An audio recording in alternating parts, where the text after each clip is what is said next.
ಕರುನಾಡಿನ ತ್ರಿಪದಿ ಬ್ರಹ್ಮ, ವಾಸ್ತವವಾದಿ, ತತ್ವಜ್ಞಾನಿ, ವಿರಾಗಿ, ಶ್ರೇಷ್ಠ ಕವಿ. ತನ್ನ ತ್ರಿಪದಿಗಳ ಮೂಲಕ ಜೀವನದ ಆದರ್ಶಗಳನ್ನು ತಿಳಿಸಿದ ದಾರ್ಶನಿಕ ಕವಿ ಸರ್ವಜ್ಞರ ಜನ್ಮ ಸ್ಮರಣೆಯಾದ ಇಂದು ಅವರಿಗೆ ಗೌರವಪೂರ್ವಕ ನುಡಿನಮನಗಳು. ಕೋಟಿ ವಿದ್ಯೆಗಳಲ್ಲಿ ಮೇಟಿ ವಿದ್ಯೆಯೇ ಮೇಲು. ಮೇಟಿಯಿಂ ರಾಟಿ ನಡೆದುದಲ್ಲದೆ ದೇಶದಾಟವೇ ಕೆಡಕು ಸರ್ವಜ್ಞ. ಜಾತಿಹೀನನ ಮನೆಯ ಜ್ಯೋತಿತಾಹೀನವೇ.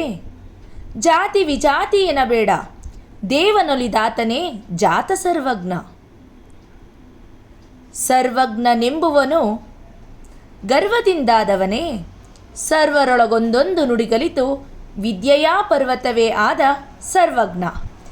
ಜನರ ಆಡು ಭಾಷೆಯಲ್ಲಿಯೇ ತ್ರಿಪದಿಗಳನ್ನು ರಚಿಸಿ ಸಮಾಜದಲ್ಲಿನ ಅಂಕು ಡೊಂಕುಗಳನ್ನು ತಿದ್ದಿದ ದಾರ್ಶನಿಕ, ಸಮಾಜ ಸುಧಾರಕ.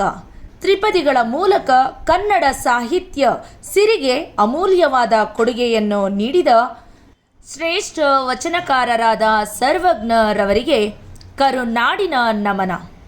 ಕರುನಾಡಿನ ಕೀರ್ತಿ ಎಲ್ಲೆಡೆ ಪಸರಿಸಲಿ. ಸಿರಿಗನ್ನಡಂ ಗೆಲ್ಗೆ, ಸಿರಿಗನ್ನಡಂ ಬಾಳ್ಗೆ. ಮಾಹಿತಿಗಳ ಸಂಗ್ರಹ ಮತ್ತು ಲೇಖನ ವಿ.ಪಿ. ಆರಾಧ್ಯ, ಮೈಸೂರು. ವಿಷಯ ನಿರೂಪಣೆ ಹೇಮಾ ಶಿವಪ್ರಕಾಶ್, ಕನ್ನಡ ಶಿಕ್ಷಕಿ, ಬೆಂಗಳೂರು.